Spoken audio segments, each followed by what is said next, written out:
All right, hi guys. Gary, I think you're muted. There we go. Hello. Hi, how are you doing? Hi everyone. How's it going? Pretty good. Good. We are here.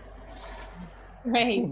Thank you so much for joining us today and taking your time to share some of your wisdom with us for our discussion. And thanks to the audience for logging in. I'm sure we've got a few more people coming in late, but we'll get started. So our theme for today is shark fins and mobulid gill plates, supply, demand, and COVID-19. So we basically decided to convene an expert panel to discuss this very important topic, the trade in shark fins, the trade in mobulid gill plates, which is manta and devil ray gill plates, and how we can combat this trade and what effects COVID-19 might have on the trade, positive or negative. So we have a really cool range of panelists with us. They have such interesting experience in the field, working with these animals, in the fish markets, researching and monitoring these species and this trade, raising awareness of how we can all help to combat this trade and protect these species, and getting these species listed on international conventions to protect them better as well. So before I pass them over to introduce themselves more properly, I'll just tell anybody watching the technical information. This panel discussion won't last more than 90 minutes. I'm sure we could talk for a lot longer, but we'll cut it off there. We will have a discussion and then a question and answer session. So as audience, if you have any questions or comments at any time, please put them in the Q&A box, which is on the Zoom toolbar, either at the bottom or the top of your screen. And we will get to these either throughout the conversation or at the end, we'll have a reserved time for questions. If you have a question for somebody in particular, please put their name in the question and we will make sure to ask them in particular. Right, you as audience are also automatically muted and your video is switched off, so don't worry about disturbing the webinar. You can go about and do whatever you want to do whilst watching. But yeah, if you want to interact, just pop your questions into that Q&A box. Okay, to start off, thanks again to our panelists for joining us. If you could just introduce yourselves, tell us a bit about your background, how you got into this field, and what kind of work you've done or you're doing with shark fins or the mobulid, gill plate trade. Stan, you're first on my screen, so do you want to start us off? Thank you. I can see that. I was worrying about that actually. So I'm from Hong Kong and I'm based in Hong Kong. And then so what I do in Hong Kong is I do study on the trade on dry seafood. So not only about shark fins. So shark fins is part of the study that we do in Hong Kong to understand the import, re-export, and also on the trade in the region. So we actually study in Hong Kong, Japan, China, Singapore, and Taiwan on trade data to actually do analysis to actually understand the trade among the region. And then apart from the dry seafood trade, we do study, we also do workshop with the government. So for example, in custom, and also depends on where you are in the world. So for example, in Hong Kong, we work with AFCD, the Agriculture Fishery Conservation Department. So which means in equivalent in some other places is the Fishery Department.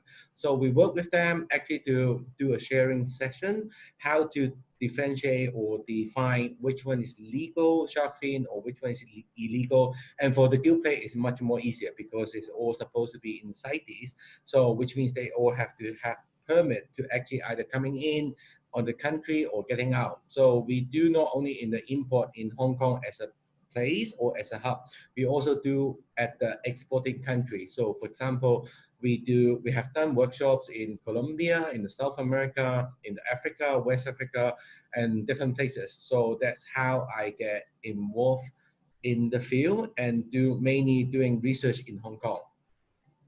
Okay, amazing. Tons of interesting experience there. Thank you. Shawn, you're up next. Hey there. Yeah, I'm a conservation storyteller, filmmaker, photographer. Most of all, I am a wildlife lover. Ever since I was a small child, I grew up in South Africa on the wild coast. And my work is to try to put a spotlight on both the beauty of the oceans, but also a lot of the destruction that's happening for the last 20 years. Wow, 20 years, it's been a while. been focusing a lot on sharks, and in the last decade, we started noticing manta rays really appearing in markets that used to be primarily shark markets. Gary and Paul were in Sri Lanka documenting that starting to really build up on that side of the world. I spent a lot of time in Indonesia, where in 2009 we saw a huge influx of manta rays into some of the more prominent shark markets. We joined as a team, and pretty much everyone on this call was part of that team, to build awareness going into CITES in 2013. And we created probably the largest report of its kind ever on manta rays, documenting the trade, the fisheries, the tourism value, and all the other biological aspects of manta rays to get them protected. And the team succeeded in 2013 on getting them on CITES. And since then, we've gone on to get national protections in some of the biggest hunting countries in the world, like Indonesia, one of the biggest populations in Peru, and then also getting local communities around the world to change how they're interacting with these animals. So it's really about taking an animal that is charismatic, manta rays in particular, as charismatic as they are, were sort of obscure in the conservation scene. There really wasn't much going on a decade ago. And largely thanks to, people on this call and a lot of other folks, we succeeded in really putting a big spotlight on them. In the shark world, I've been working on shark investigations for about 20 years. And in some of the more significant fisheries, from Taiwan to Japan to South America. And one of the things we've noticed is, though there's been a decline in the value of shark fins in the trade, there's still a value in other parts of the sharks as well. So it's almost an uphill battle. As the animals disappear in the oceans, people find other ways to exploit them. So though we've had incredible success, I think, in many areas, our work isn't done, and both the sharks and rays are still in deep, deep trouble. And as we saw with the recent bust in Hong Kong, as soon as COVID came in and the rangers and the tourists aren't there, we're seeing a huge spike. So I think today we're going to talk a bit about that.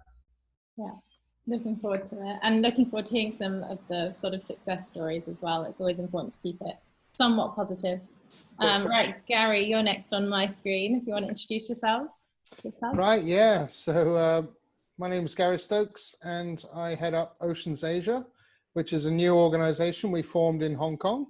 My previous background, obviously, I was with Sea Shepherd. I was the global director for Asia. And not just doing sharks, we're also doing everything with illegal fishing, plastic pollution, you name it, pretty much everything with the oceans. But one of the things we do focus a lot on is what we call intelligence-based conservation, because we do find a lot of it is empathy-based.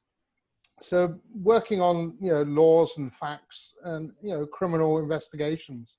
And that's one of the main things I've been doing, is a lot of undercover investigations in Hong Kong, Taiwan, around the region, as well as monitoring the trade routes and just really digging and trying to find out what laws are being broken, because the big issue is shark fins, for one, aren't illegal. There are some illegalities about it. So we try to look at all those and try to find where we can, nail the industry, where they are in breach of any criminal laws. So yeah, that's pretty much it. Okay. Keep it short and sweet. I think you've blown your cover, Gary. Hard to hide. Okay, and Mary. Okay, well, my background is actually in business, but through scuba diving, I became fascinated with sharks and manta rays, and started volunteering for shark conservation back in 2008. And actually, my first shark conservation project I worked on was trying to convince the Are You Man Enough shark tournament in Florida to switch to a catch and release format. And it was scheduled for World Oceans Day. They were featuring a giant crane to display the monsters that people were going to catch. And but anyway, we were successful, and it was quite a learning experience. And then after that, I joined a small grassroots shark conservation organization, Shark Savers, and that later merged into Wild Aid, which, and I joined the board and have been on the board since then in 2013. And Wild Aid, in case any of you are not familiar, uses celebrity messaging to reduce consumption of wildlife products and to build public support and political will for anti-poaching efforts, and influence consumer behavior to reduce climate change impacts. And we also have a marine program which works with coastal communities, NGO partners, and governments to protect marine reserves from illegal fishing. And as far as I worked with on several different shark campaigns, from shark fin trade bans in US states, helping to establish shark sanctuaries in the Pacific, supporting shark fin campaigns in Hong Kong and Singapore and other places, and then working on the Manta Ray of Hope project with Shawn and everybody on this call, Paul Hilton, who's not here. And through that, worked on the CITES listings and protections in manta hunting countries, and then also Wild AIDS awareness campaign in Guangzhou, which was started in 2014. And yeah, so along the way, co-authored some papers on the value of global value of manta rays to tourism, the gill plate trade in China and Southeast Asia, and manta and mobula fisheries in Indonesia. Wow, so much experience. Thank you very much. Okay, we'll get started. So Mary, I had a question for you first. I was wondering if you could give us all a bit of background on what drives the demand for these products and why we shouldn't trade or catch mantas, devil rays, or sharks. Okay, as far as shark fin, as far as I know, the demand is mainly driven as a traditional dish served at weddings and other special occasions like Chinese New Year. And it's mostly a status item that's driven by, also tradition, mostly with older people. And then with the gill plates, that's driven by the claims of traders of medicinal benefits that are, have not been proven. And so those are, the differences. As far as I don't believe that there should be a trade in either shark fins or gill plates. With the Manta and mobula rays, for one, they just reproduce so slowly. They can take up to 15 years to reach maturity, and they give birth to live young, only one pup every 1 to 3 years. So they just can't be exploited in the same way as the bony fishes that can, spawn thousands or even maybe millions of eggs in a year. And with sharks, sharks are also reproduced much more slowly than most of the bony fishes. And, and also these products are, shark fin is more of a status item, and the gill plates are this unproven so-called medicinal remedy. So they're really not that beneficial to people. There's not a lot of nutritional value. And in fact, shark fins and gill plates, many of them are found to have very high levels of heavy metals like mercury and arsenic. So I don't think there's a good justification for these trades. Okay, thank you. It's great to have an overview. So what about the scale of the problem? Now, I think probably most people on this call have heard that number. 100 million sharks estimated are killed every year, and many of these sharks are killed for their fins. But do we know the sort of current scale of the issue? How many sharks, how many mantas, how many devil rays are caught, and what countries are driving this demand? Perhaps, Stan, you could start us off from your sort of market research. So as far as I think you were referring to the paper that actually talking about the global mortality on the sharks. So talking about 100 million. So I don't know about the global, like let's say the whole population or situation.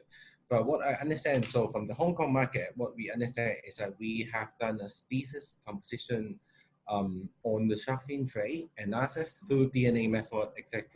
So in the whole 2014, we actually managed to find about 76 to 80 species of the sharks and rays that actually being retailed on the market.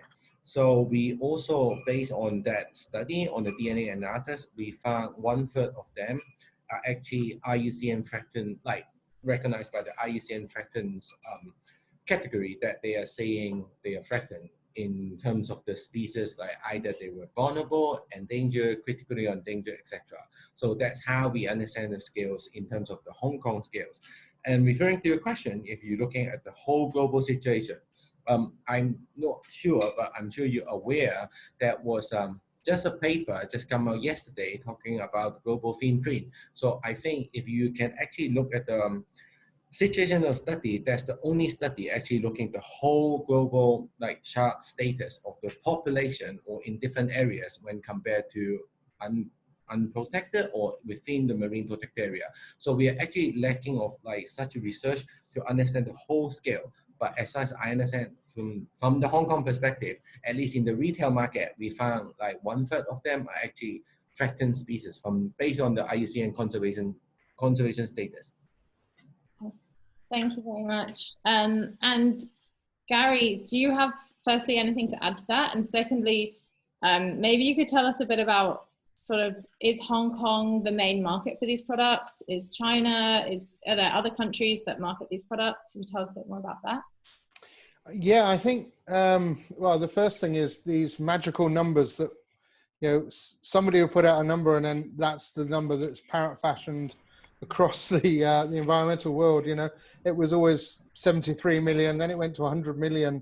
I've always been saying it's probably over 200 million sharks.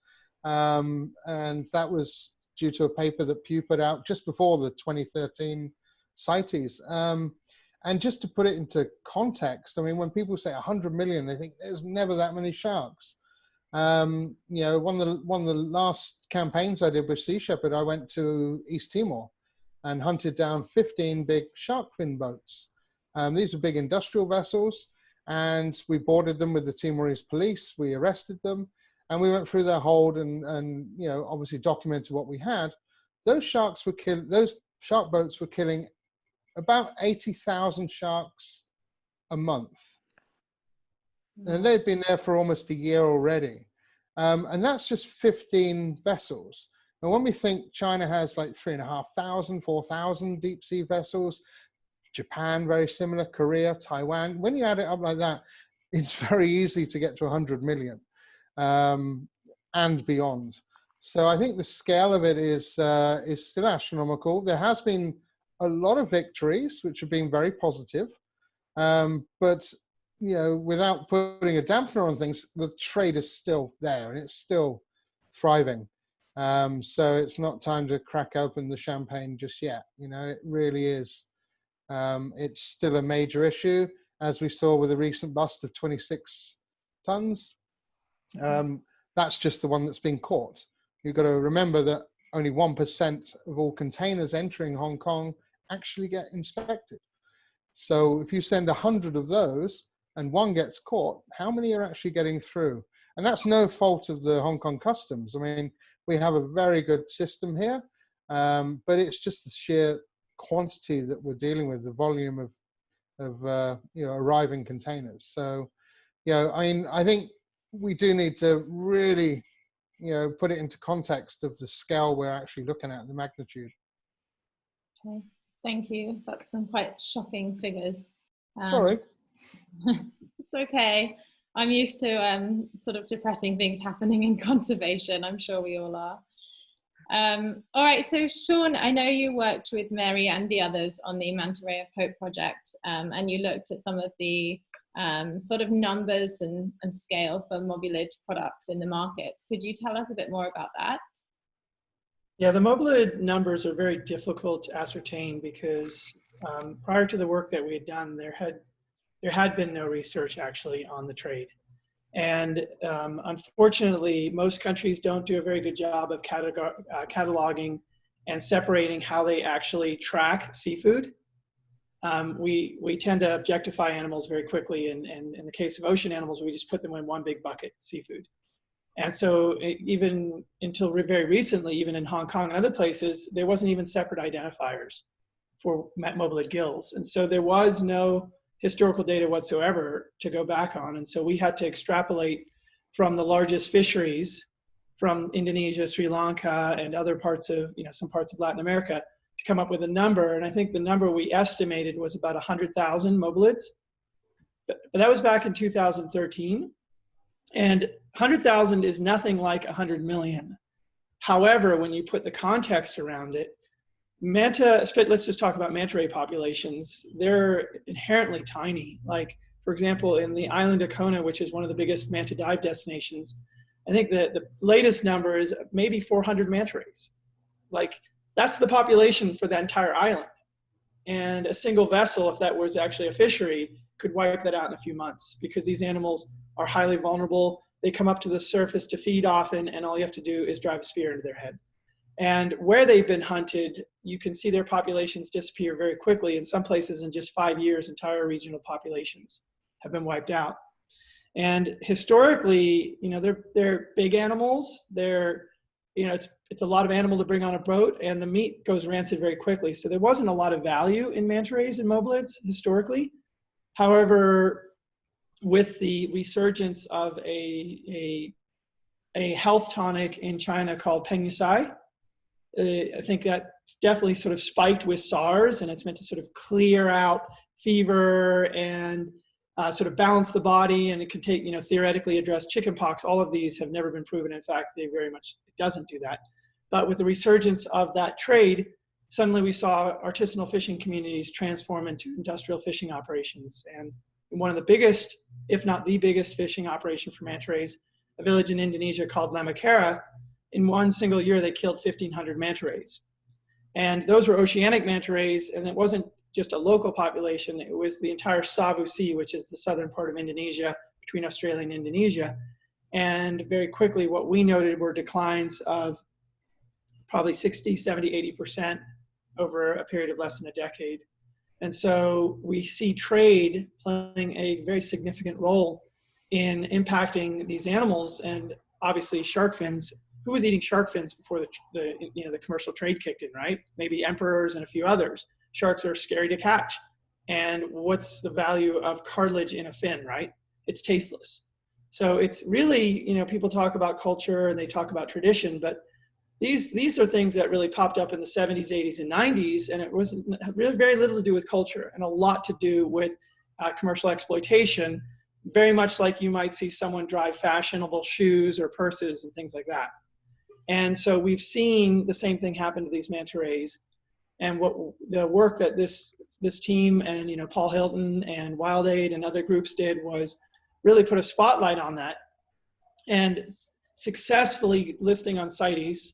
And I think everyone on this call is the panel is very familiar with CITES.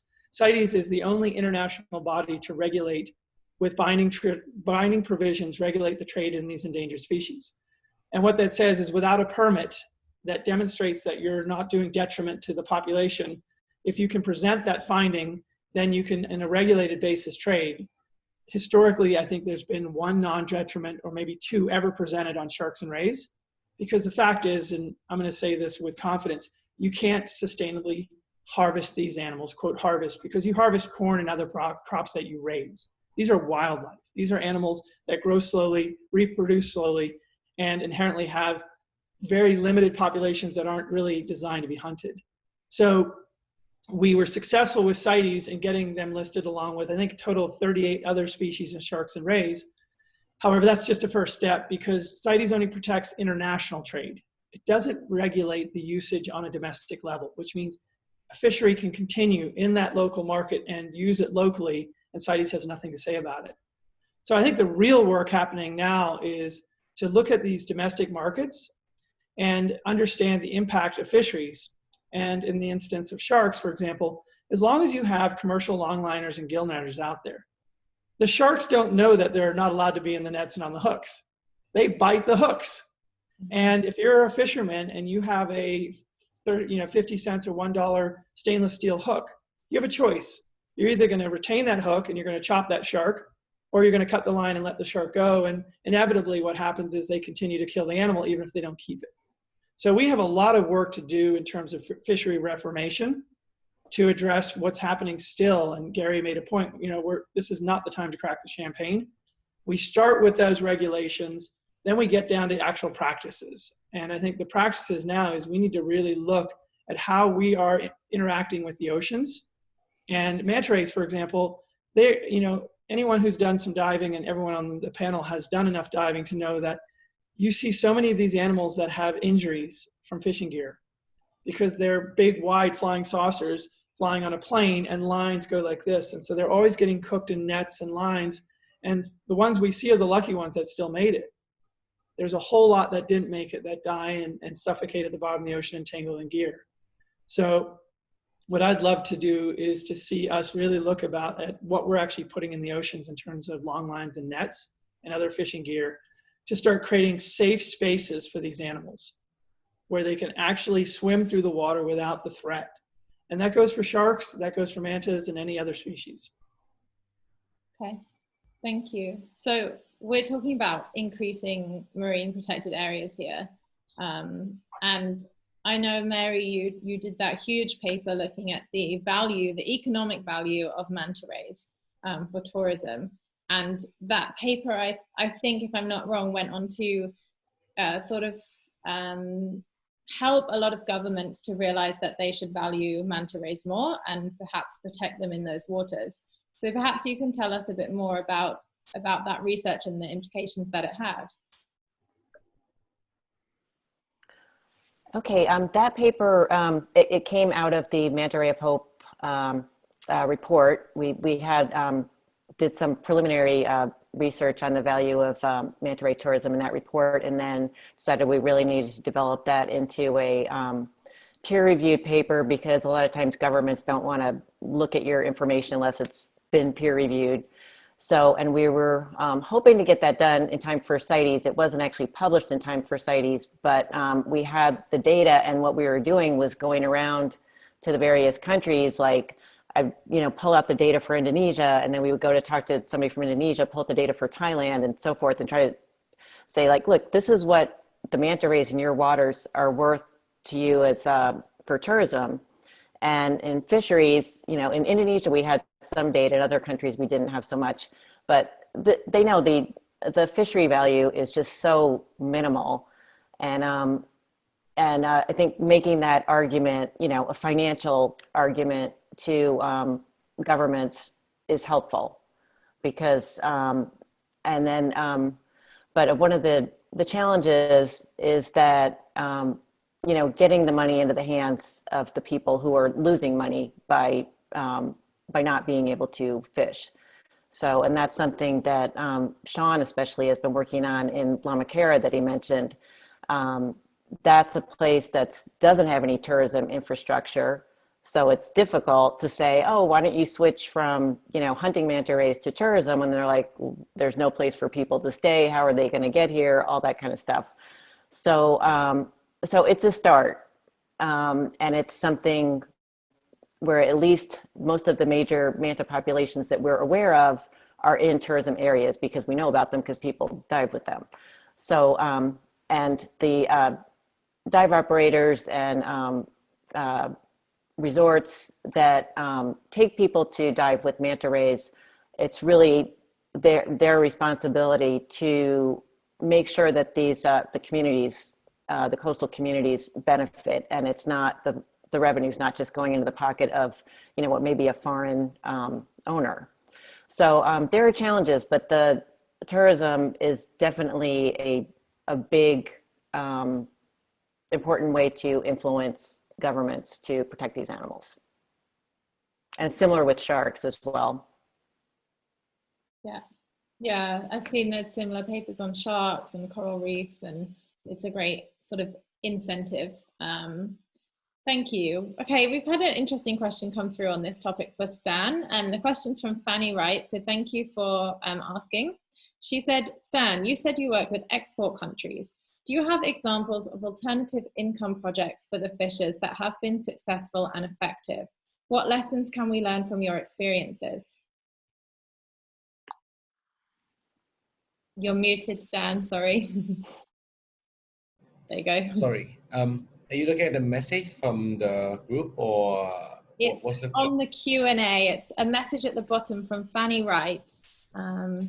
Yeah, because I saw two messages from Yeah, him. she asked Yeah. 2 questions. For example, do alternative income project for the fisher that happen to I think so. Like Shawn was actually mentioning. So basically, to answer both questions in one, like in the one answer, it's like same as like Shawn was talking. So if we look at Hong Kong as the place, it's not the barrier for the government to actually have more tighter or restrictions. So like Shawn was actually saying about CITES. So CITES is the only regulation or the implementation that we have in Hong Kong. And then the problem is that how we actually move the species to be in CITES. So if we look at the history of the CITES, they were like not, before 2014, actually there were almost like no commercial marine species that has been listed, because like before the 2014 or before that time, we just lack of a lot of different research. So we just don't know what happened. And now we have seen after 2014, we have seen more marine species or like more commercial marine species are being listed in the CITES. And that's like Hong Kong is one of the legal binding like signatory like places, so they have an obligation to move forward to have more restriction and regulation on the situation. And we work with the exporting country. We are not working for the alternative livelihood. We actually, back to the questions like the CITES, is we are helping them to develop like how to actually implement CITES to look at the sustainability of the trade. So like Shawn was talking about non-detrimental finding, can they do it, or can they like, is that possible to be doing such a finding when they harvest the species or not? So that's how we are working in there.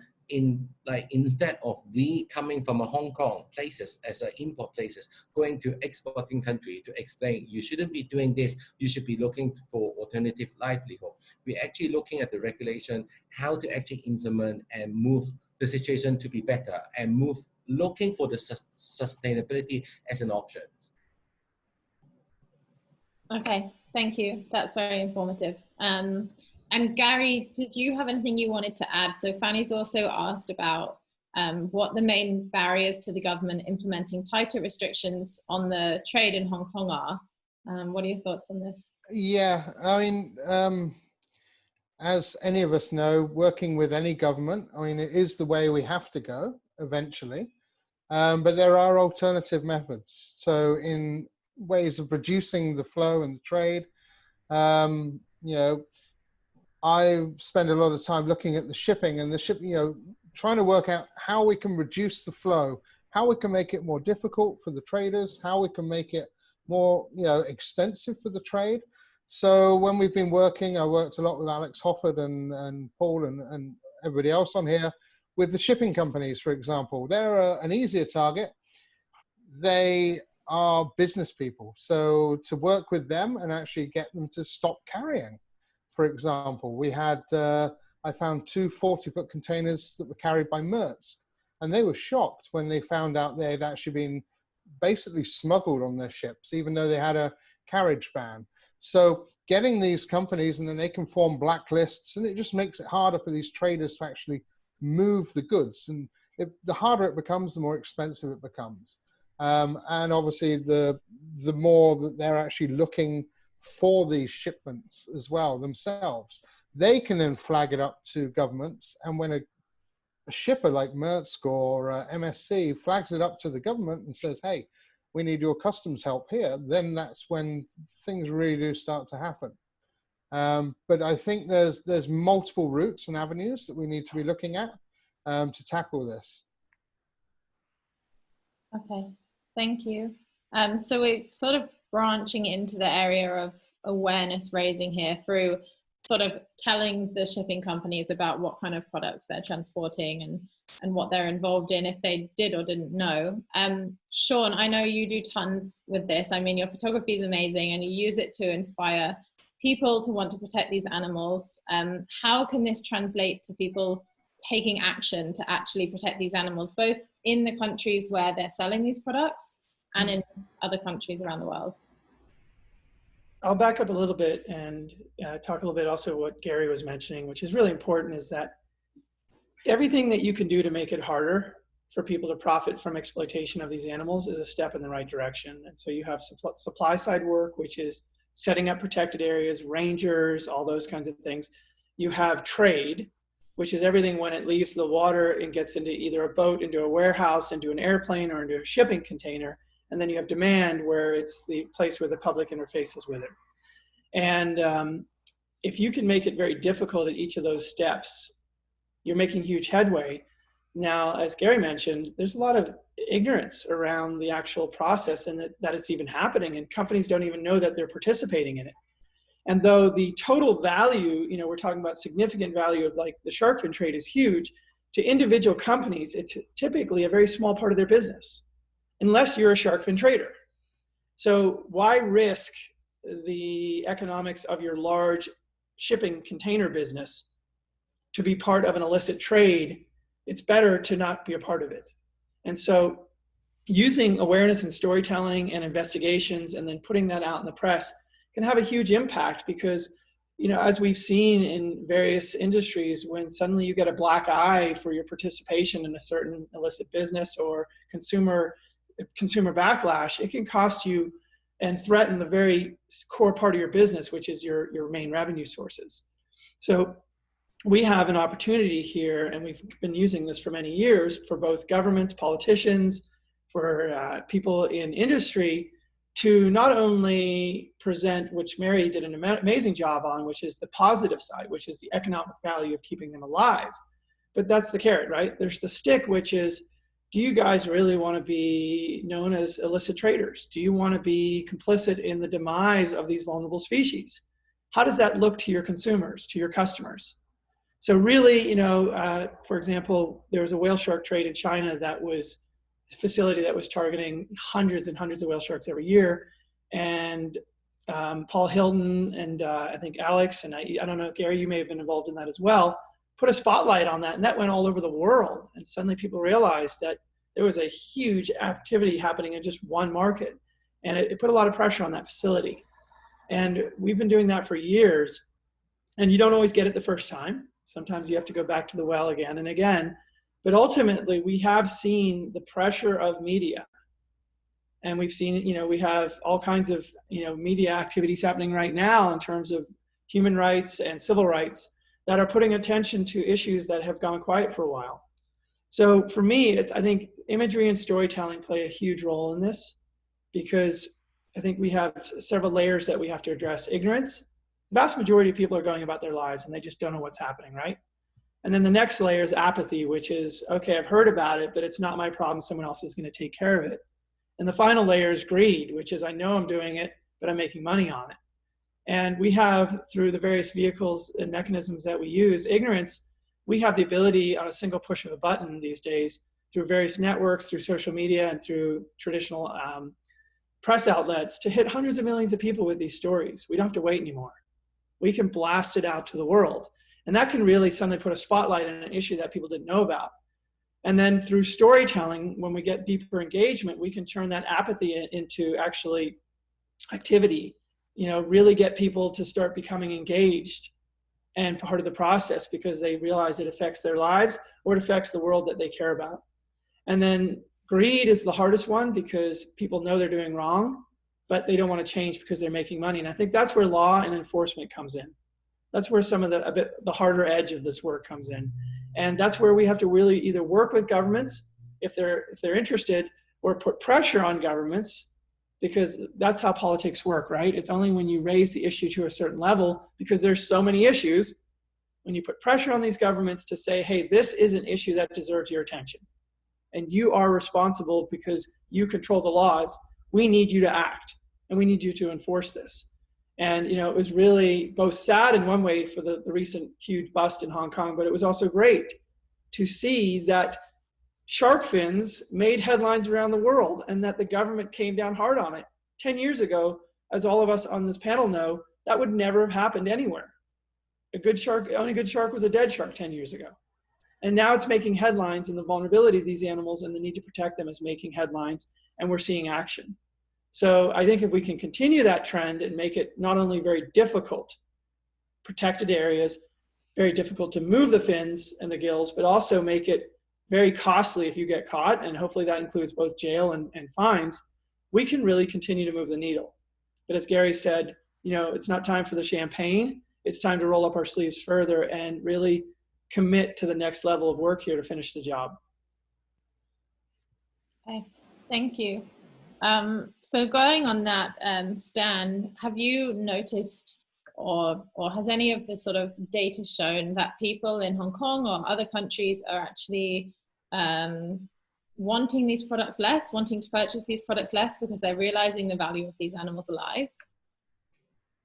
I think we were very lucky. So basically we have heard about the situation on there are a lot of scientific information on the situation of the sharks or rays or not on the Manta at that time in 2009. So in 2009, actually we set up a baseline survey. So we try to use the approach been using is sociological survey in Hong Kong.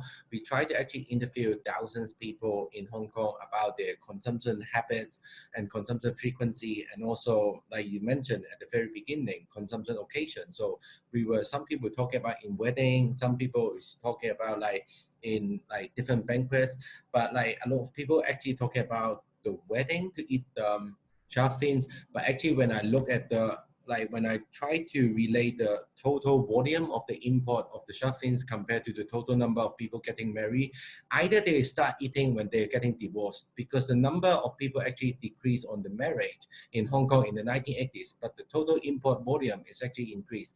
So we were trying to use a sociological survey to understand the perception and also understand the situation in Hong Kong of people consuming shark fins.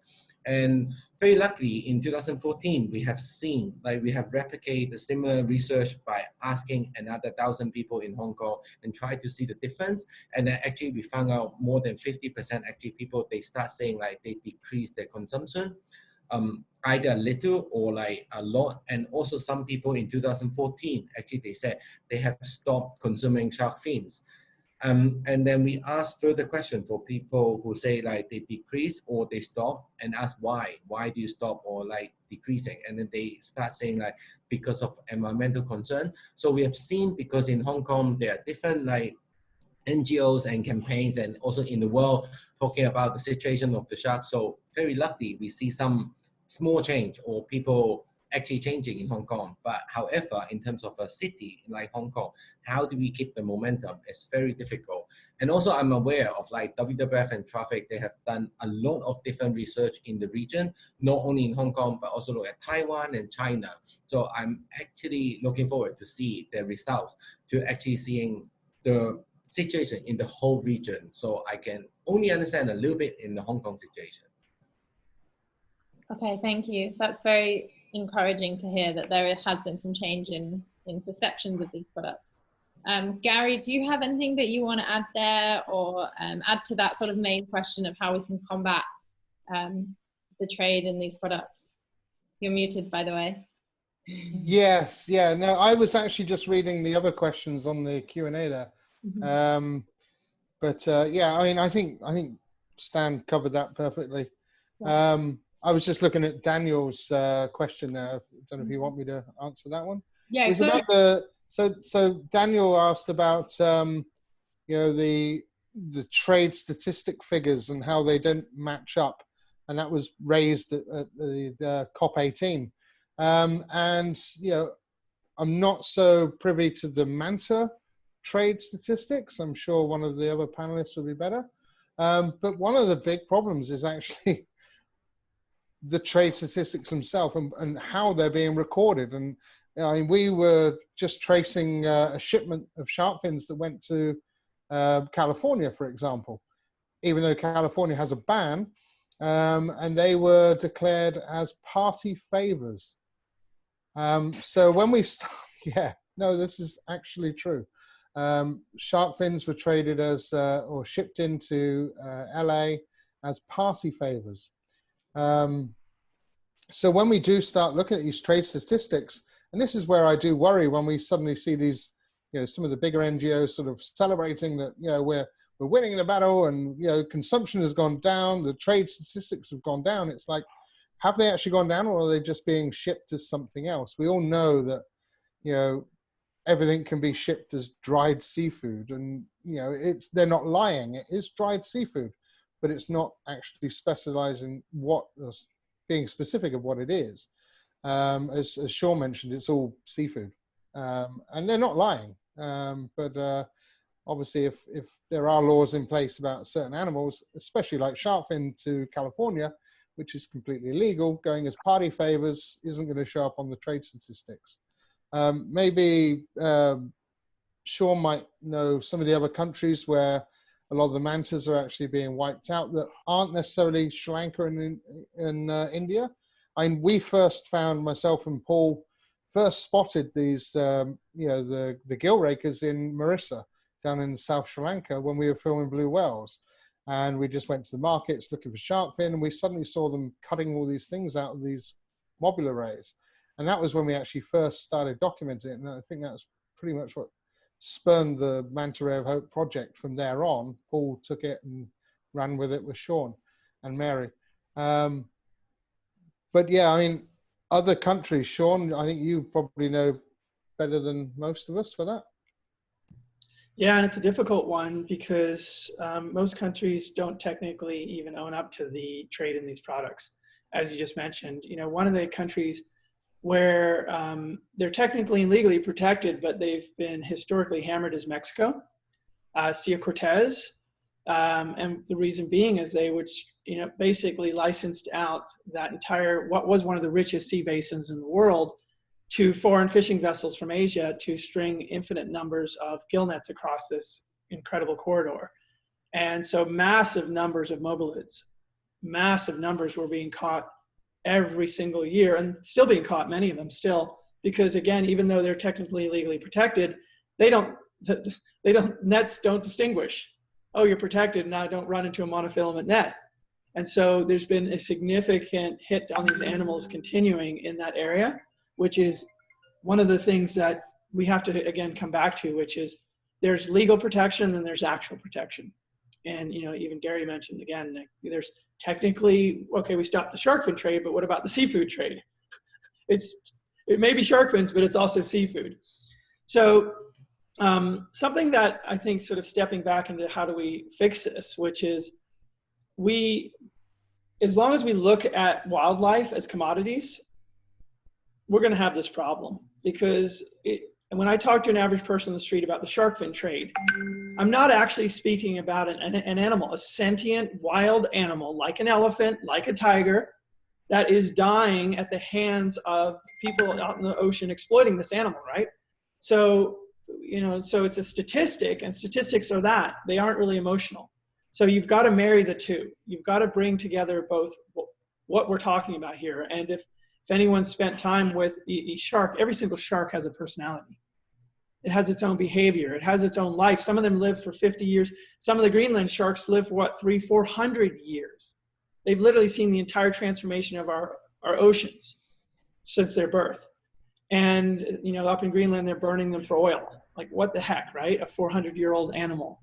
So switching from fish to wildlife as a concept, because that's what it is, seafood, it's actually wildlife, and that these are animals and they are vulnerable. They're endangered species, many of them. Same with manta rays. And connecting the dots to, okay, we're talking about sensitive, vulnerable, sentient wildlife that is being transformed into a tradable product, which would be either mobulid gills or shark fins, and hence the volume of that, and that driving the destruction of the species. We have to draw that connection because, for example, with elephants, if the only thing you ever understood was ivory, and I'll tell you what, when my parents were growing up, ivory was the thing you put in the keys of a piano. It's the thing that people carved. It was weird. It wasn't connected with the animal it came from, which was an elephant. which we knocked out 90% of their numbers in less than 50 years, right? We didn't connect the dots. And it was only when videos and stories started coming out that ivory were actually taken out of these animals, driving their extinction, did people say, hey, we've got to do something about this. We're killing wildlife, very sensitive, important wildlife. So I think our work has been, and continues to be, is to go to various countries. You know, Indonesia, we've done a really good job. Mexico, things are improving. You know, I was working in Isla Mujeres, and when I first started working down there a decade ago, I was out in the water and I watched as shark fishermen drove spears into the back of manta rays. They would take that manta ray, drive it up on the boat, and then they would chop it into little bits and they put it on their hooks, their long line hooks, drop it in the water to catch sharks, to chop their fins off, to sell for someone to make a bowl of soup. So you're killing manta rays, everything else that get caught on those hooks, to end up with just these fins that were tradable commodities. The cost of that fin was devastating to that entire system. So connecting people who might care about one part of that chain was so important. So I think, again, our work is, you know, like Dr. Zeus, unless someone like you cares a whole awful lot, things aren't going to get better. They're just not.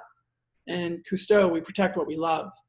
We've got to get people to care about these animals and the impact on the ecosystem as much as they might care about their wallets or their children or, you know, the park next door. It's got to matter.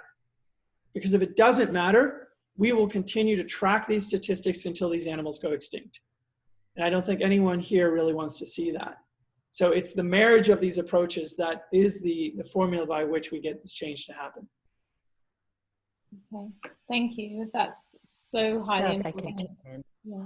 Yeah, Mary? I'm sure. I just wanted to jump in. I think another aspect of just protecting these animals overall is to address consumer demand, which is what Wild Aid does, obviously. And in terms of the Manta and Mobula rays, or devil rays, we started with the first survey that Paul Hilton did and Shawn did in other countries in 2010 and 2011, and then went back in 2013, and we had seen that the trade in, well, in the first survey, we found that Guangzhou was the epicenter. It was like over 99% of what we observed in the trade. And 2013, the trade there had doubled. So after that, in April of 2014, we got the funding and got prepared, and Wild Aid started a celebrity messaging campaign in southern China to try to convince people with, you know, PSAs and billboards, and there was like a traditional Chinese art installation in the Guangzhou subway station that, you know, kind of told a story of why we shouldn't eat manta ray and devil ray gill plates. And anyway, then, and in January of 2015, the Guangzhou government, did their own survey, and they reported to Wild Aid that the trade was down by over 50% in the past year. And usually we do surveys before, and the vast majority of the people, 90-something% of the people, whether it's shark fin or manta ray gills or elephant ivory, it's like Shawn and other people were saying, they're not aware. You know, when we first started doing shark fin campaigns, people thought that the fins grew back. They didn't even know sometimes that shark fins came from sharks because, you know, the translation was fish wings. So, but when people were asked if you knew that this came from an endangered animal and you consuming this product is driving them closer to extinction, like 95% of the people say, yeah, I'll stop or at least reduce my consumption. So, and we've seen that through the shark fin campaigns and the mobulid campaigns. So it was successful in that way, but then it's really hard to keep a handle on because we've seen the trade in Guangzhou, which had been the epicenter, going down and down and down. In 2015, it was down even more. Oh, from 13, it was kind of the peak, and then in 2015, it was down by like 2/3, and then in 2018, it was down by another 75%. But then at the same time, we were seeing more in Hong Kong. And the confusion is that, you know, traffic, Stan did a big study through Bloom also, and Traffic did a study. And, you know, it's hard to tell if the traders in Hong Kong are just selling back into China or if it's the other way around, because in December 2015, when I was there for a survey, we spent about an hour talking with this one big trader who was trading multiple tons per year of manta, mostly manta ray gill plates. And her biggest customers were in Hong Kong and Macau. She told us that she was shipping 2 or 3 tons per year to 2 big traders in Hong Kong and 1 in Macau. So, you know, we have to get a handle on, you know, we would love to do a campaign in Hong Kong because it seems like that the trade has shifted there, but is that where the consumers are? So it's something that's, you know, I think we have to do. It's effective, but it's challenging because to, you know, really understand where who's consuming and at what scale. Stan? I mean, I'm just very quick to directly address Daniel K's question. I think Gary was talking about. Basically, I think Mary O'Mary was like explaining perfectly. If you look at her paper, you can actually look at the origin. And also, that's actually raised the other question, is the lack of the research. So for example, the trade data of the shark fin, sea cucumber, abalone, lobster, we have all this data. But for the manta gill plate, we have talked to the Hong Kong government and also look at the FAO trade data. There's no such a product specific for the gill plate. And that's exactly what we are lacking. We have been asking the World Custom Organization, because I go into FAO and then they said like you have to go through the World Custom Organization, and then they just like never actually have a commodity code special for the trade. So that's why it's difficult. But for Daniel K questions, there was a study in 2016 actually looking for the trader interview and asking the retailer where exactly the gill plate from. And some of the countries are mentioned in Indonesia, Thailand, Pacific Ocean, South America, Malaysia, Singapore, Taiwan, Brazil, and some places. So if you need any more details, I'm more than happy to give you the study. And also you can look at the study from Mary O'Mary for Daniel K. And also I look at the catfish like questions for the wedge fish. Actually, there was also study looking at how to identify the difference between the wedge fish fins compared to other like shark fins or other ray fins. There was a brilliant study done by RIMA that you can search online. And also there are also studies being done in Hong Kong to look at the availability of those wedge fish fin trade in Hong Kong. So just to answer that 2 questions. Yeah, thank you. Thank you very much. I'm sure they're really grateful for you answering those questions. Stan, maybe you can actually take us on to our next question, and probably our last before we go to the audience. What have you seen any impacts in Hong Kong of COVID-19 on this sort of wildlife trade? I think yes and no. So I don't exactly know the situation, what's actually happened to the impact. So for example, I can give you, Hong Kong is a little bit, I mean, I'm not saying Hong Kong is special, but it's weird to me. So first of all, if you look at, actually back to also your question, if you look at the global scale, we have been importing shark fins from more than 125 countries or places in the past 15 years. So which means we are talking about the trade that in 100-something countries. So like, let's say some places I've seen lockdown. So which means they might be difficult on logistics to sending some fins, etc. But when with the scale become like 100-something countries, so we are still receiving some shark fins from somewhere else in the world. For example, I'm still carrying on monthly sampling in like the dry seafood market, which is we keep buying like some of the special offcut or the trimming of the sharks for actually looking at the species composition. When I go there, I see the shops, because we don't have an actual lockdown. We have a regulation of gathering number of people, etc. So I can still go every day to do sampling. And then I've seen the market is still open. So maybe from a general public, there's no impact.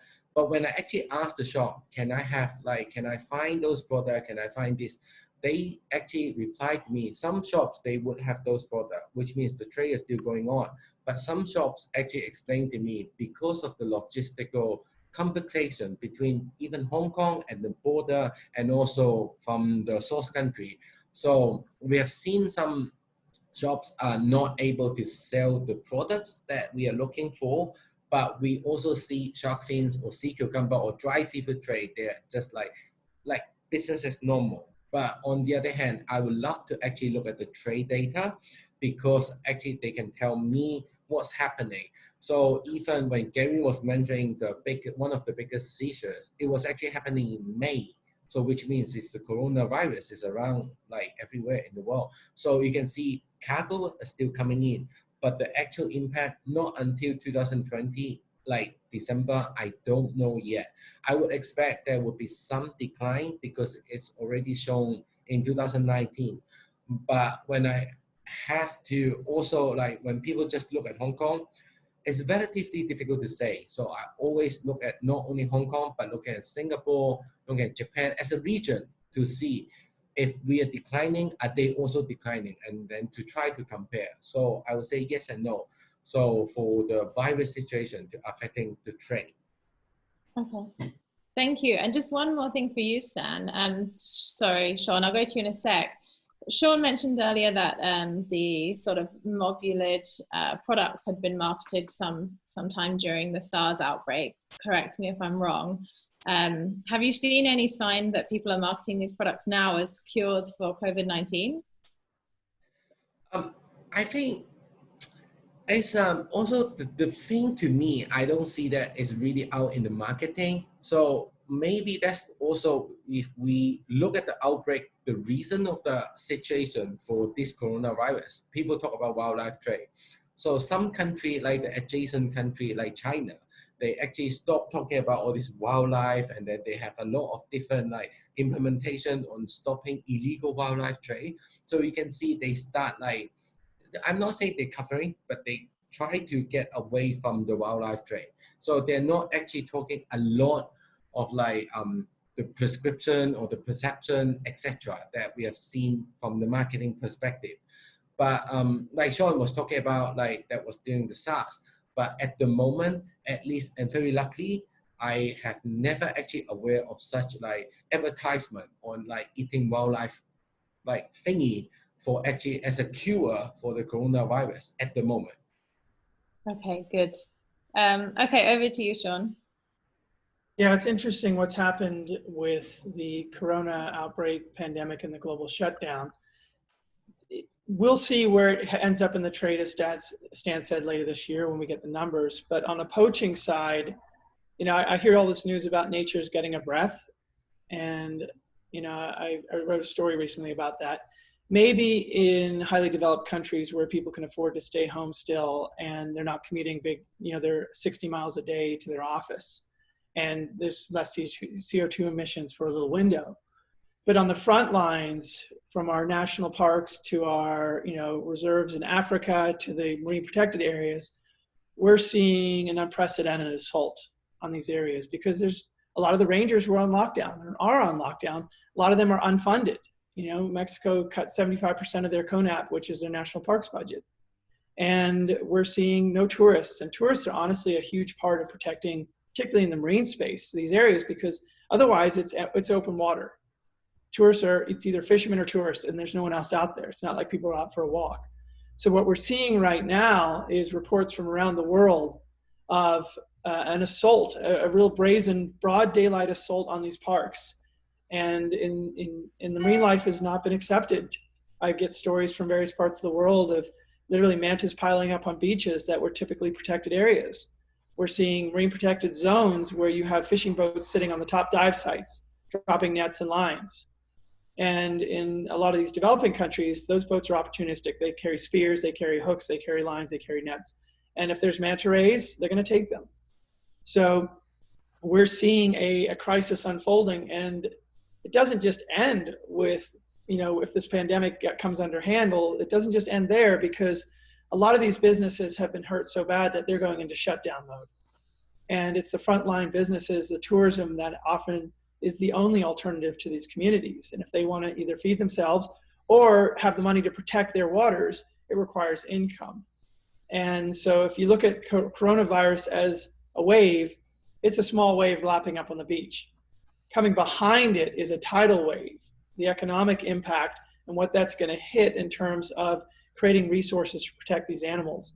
When the funding dries up, it's a free-for-all. And so certain areas like in Mosul, Indonesia, in Raja Ampat, they have developed a really great support base for the rangers, and they're holding the line, but they've faced unprecedented impact from, in terms of number of poachers that they actually have to hold at bay. Many other areas in Indonesia don't have any resources to protect their waters. And a lot of those areas are sensitive to sharks and manta rays and other marine life. So I'm really nervous that the longer we have this lockdown, the greater the impact we're going to see. And maybe right now the trade is not necessarily at full swing, but dried products you can stockpile. That is the brilliance of the extinction trade. It's all based on things that require very little to store. It's interesting that almost everything's dried, right? Because that means you can basically set up a warehouse anywhere, dry it, and then store it for as long as you can. Hopefully it doesn't go rancid. And then when the door opens, you ship it in, and that product suddenly sees a huge surge. So we've got a lot of work. Nature is not resting right now. Our marine protected areas, our national parks, and our terrestrial parks are under incredible threat. And that threat is only growing day by day the longer the income isn't there to support them. Okay, thank you.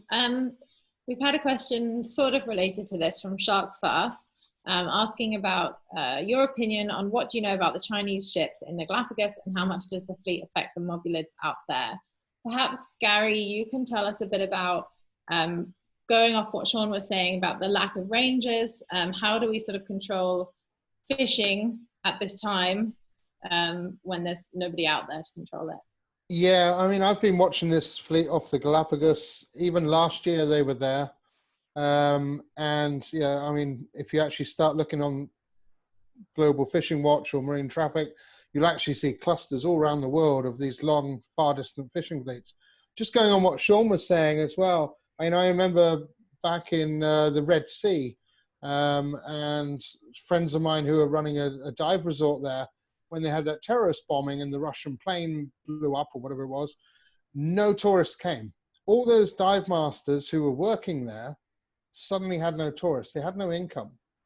And yeah, the reefs were bouncing back because they weren't being trampled on and everything by all the divers, but the fishermen, the dive masters then suddenly had no jobs. So they went fishing. That was the only way they could actually earn money. So, it is a knock-on effect. And the same, I think we will be seeing with, the COVID. All these remote places they live on tourism. And if they don't get it, they've got to somehow make some money. And sadly, I think the wildlife is going to be is going to bear the brunt of it. But just one thing, to add, we are talking about shark fins, obviously here. The question is, are we trying to stop the shark fin trade or are we trying to save sharks? And it's more than just shark fins now. It's not just, one of the things I get very protective about online is obviously bashing Asia. They're killing everything. And it's like, no, they're not actually. We're killing sharks all around the world and we're sending the fins to Asia. There is a massive market for meat, Brazil and Italy and Australia. I mean, fish and chips in Australia. And I was in Perth and I had one of our supporters contact me and he was like, we've got 3 shops selling shark fin soup here. I said, great. How many fish and chip shops have you got? And it's very easy to blame somebody and point the finger to somebody eating something that you would never eat anyway.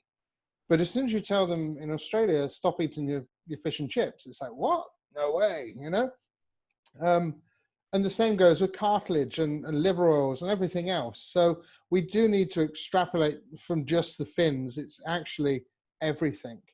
And, people always say, what can we do? Well, just look at what you're using, dog treats from thresher shark tails, for God's sake.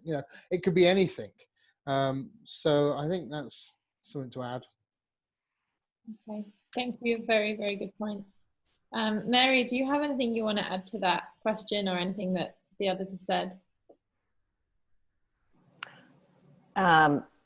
Wait, which one? Are we on the COVID or? Yeah, sort of the effect of COVID. Okay.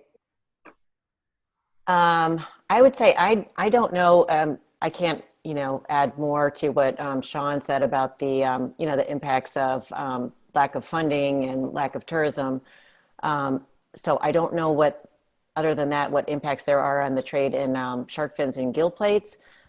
There could be somewhat of a silver lining for pangolins and some other illegally traded species, because there is a big interest, there's a big, awareness that COVID and a lot of other coronaviruses and other diseases come from animals, and a lot of them come from these live animal markets and bushmeat trade.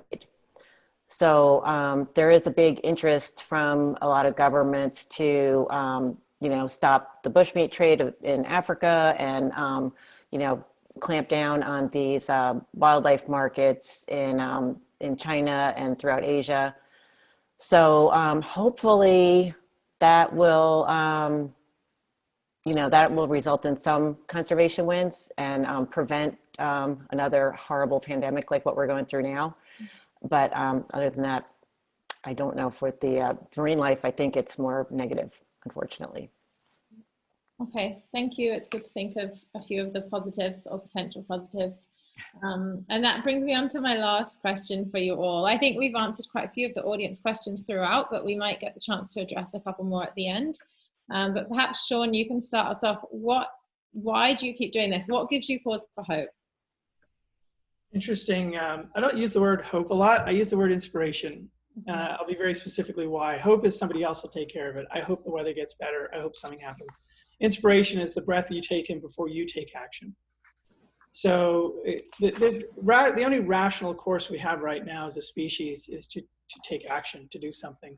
Because if we don't, and we look at the statistics and we look at the numbers, from a climate standpoint, from a species collapse standpoint, from our own well-being, look at what's happening with the pandemic. It doesn't take a genius to figure out where we're heading. It's a crash. We're heading into a wall.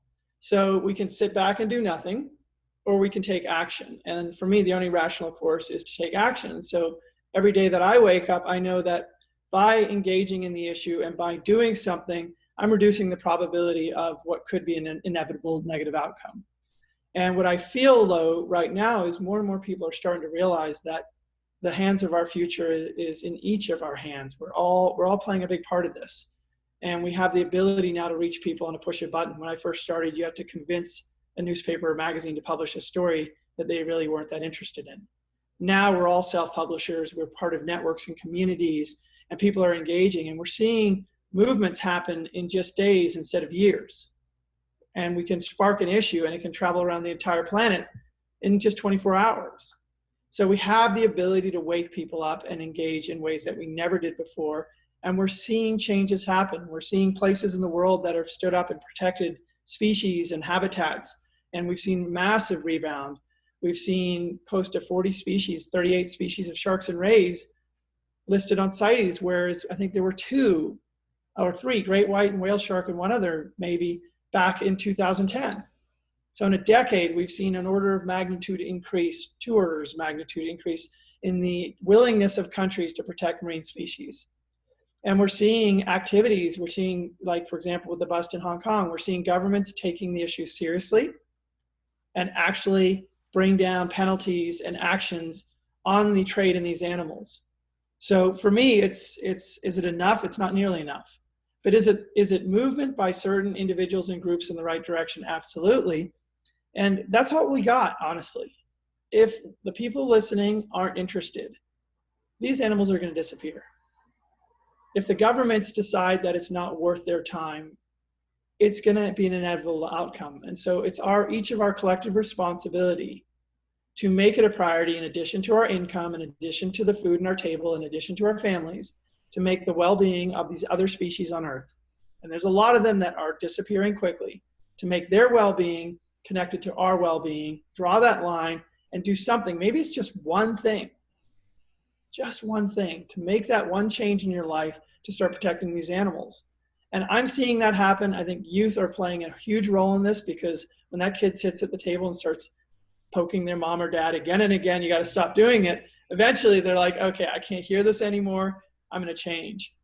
And so I see this happening, and will it be enough? Who knows? But I know if we don't act on it right now, the other answer is not something that I'm okay with. So I'm inspired every single time I hear one person making a change in their life to help protect these animals and create a healthier planet for all of us. Okay, thank you. Gary, do you have anything you want to add to that? Yeah, no, I think we don't really have much of a choice, really. The alternative is not a future that I've got 2 kids. I've got, you know, that I want them to try and actually have a life that we've sort of had, on a sort of selfish front. You know, to be able to look them in the eye and say, well, we tried, is much better than just sitting there and saying, well, we did nothing. Yeah, it, as Shawn says, it's something that everybody can do. Miriam asked one question there about, do we think about petitions? Sign them, definitely. The one from Shark Guardian, for sure. If you're a UK citizen, definitely sign it. There are a lot of petitions that float around, and it does seem like every man and his dog does set up petitions. Some of them you can just read through straight away and see that they are actually serious. Who are they targeted to? Are they the right people, or just a info at? But for this one, definitely, there's also a similar one for the EU, for EU citizens, to try and stamp out the shark fin trade. You know, especially one with the UK, where you can bring in, you know, 10, 20 kilos per person, just carry it in your suitcase, and it's perfectly legal. So it's an easy loophole to be, you know, sort of doing. So definitely petitions will help. But yeah, it's individuals actually just making a difference in every small way. Yeah, it's very nice to know that signing a petition will make a difference, because sometimes it's hard to feel that you can actually make a change for something that seems so far away. But yeah, it's good inspiration. So thank you, Miriam, for asking that question, and Gary for answering her. What about you, Mary? Do you have anything to add? What makes you hopeful or inspired? Well, as far as marine life, which that is my main interest, I'm hopeful about some of the increasing interest, I guess, from UN member countries, and that they, for the first time, when they came out with a new set of strategic development goals, included a specific strategic development goal for the oceans. And one of the targets under that goal is to protect 10% of the oceans by the end of this year. And then there's a lot of talk about, you know, after reaching that the next goal should be 30%. And there's a broad scientific consensus that if we can protect 30% of the oceans and actually enforce it, that our oceans can recover and thrive and actually be able to support the growing population of the world. So, and that we're, you know, if you add up all the commitments and everything, that we're, you know, we're getting close to that 10% number. I mean, there's still a lot of work to actually make them real enforced MPAs, but it's a start. I mean, we were several years ago, we were less than 2%. So, you know, and if we can get up to 30% in the next decade, and at the same time, you know, WildAid's Marine Enforcement Program has been seeing a lot more interest from funders and so forth to, you know, organizations and governments coming and saying, hey, you know, we want to set up some more MPAs. Can you help us with the enforcement? So that gives me hope. Okay, thank you. It's good to look at it in terms of policy as well. And Stan, anything you would like to add there? You're muted. Sorry. Yeah, I was too into Shawn's like talking. Everybody can do something. I was just too focused. I think I was mentioning about the momentum, and some of the people like there was a study showing what happens, like people actually saying like they decline their consumption, etc. And I'm also sure like Gary understand like Hong Kong, the new young people, the new young generation start saying like they do not want to have like shark fins in their wedding banquet. Like, yeah, I can see your head. I love that.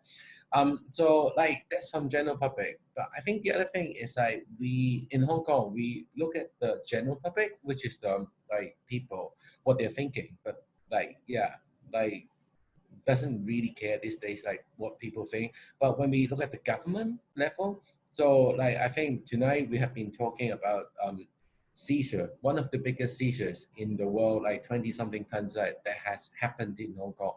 We see the government, maybe we don't like our Hong Kong government. For some people, not me, I love our Hong Kong government. So some people don't like the government, but at least we see the Hong Kong government in this aspect, at least from the custom or the fishery department, from the AFCD, they do try to do something. So if you look at 2014 or before, there wasn't any like much seizure like this case. Even after 2014, the first commercial species that being listed in the CITES, we start seeing seizures. So we start seeing like the government want to try to do something. But what's next is like the corporate level. Now in Hong Kong, we see hotels.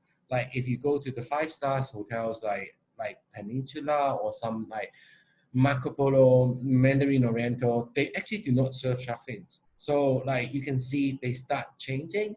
But one way or the other is I see the positive, but how we actually keep the momentum, that's one thing. But on the other hand, we have to actually see the situation. How much I love CITES is like they start listing sea cucumber. Nobody actually cares before, but I can see people start talking more about marine. So like sea cucumber, I'm sure there's divers, apart from Shawn, your photographer, underwater photographer is perfect. Nobody actually would take picture of a sea cucumber when they go diving. They don't care about them. Oh, okay, Gary will do. So some people will do, not many, but at least you can see like now people actually start caring something in the marine that nobody actually cared before. So that's something I see slightly positive.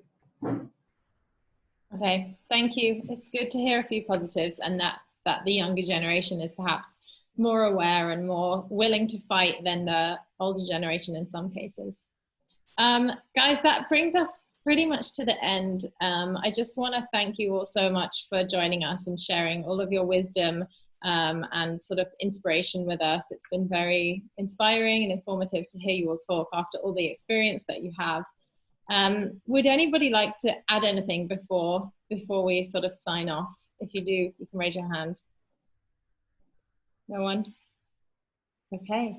All good. Well, thank you so much again. Thank you. Oh, someone's just raised their hand on the participants. Thank you for joining us. Thank you for taking your time. Thank you to everybody that's watched the webinar as well. You can also share it with your friends and watch it on record. I know a lot of people are doing this now that everybody's getting back to work, and that recording will be up on the website within the next few days. We do have another panel discussion coming up next Thursday at 9 p.m. BST, so a bit later on, and that one is going to be on charismatic species and conservation. So we kind of touched a little bit on it today, but looking at conserving the big animals, the impressive animals, the exotic animals like manta rays, like some species of shark, and whether it's right that we fight for single species, what are the benefits of conserving some of these species, and whether we can use the conservation of these animals to conserve whole ecosystems. We do have an expert on manta rays, on whale sharks, on rhinos, and on polar bears with us for that one. So it's very random, but very awesome panel. So hopefully we'll see some of you guys there. You can register now on our website. That's mantatrust.org/webinars. All right, and you can find out more about the webinars and everything else about mantas and mobulids on our website and our social media channels, which are @MantaTrust. And I just wanted to ask all the panelists if there's any social media channels that you would like to share. So I know, Gary, you're Oceans Asia, is that right? Yeah, Stan, it's Bloom Association. Yeah, Shawn? Sea Legacy and Blue Sphere Foundation. Okay, perfect. And Mary, anything from you? Wildaid.org. Okay. Perfect. So make sure you check all of those organizations out. And yeah, just thank you again, and hopefully see some of you guys on the next one. All right. Bye, guys. Thank you. Thank you so much. Bye. Thanks a lot. Bye. Good to see you guys.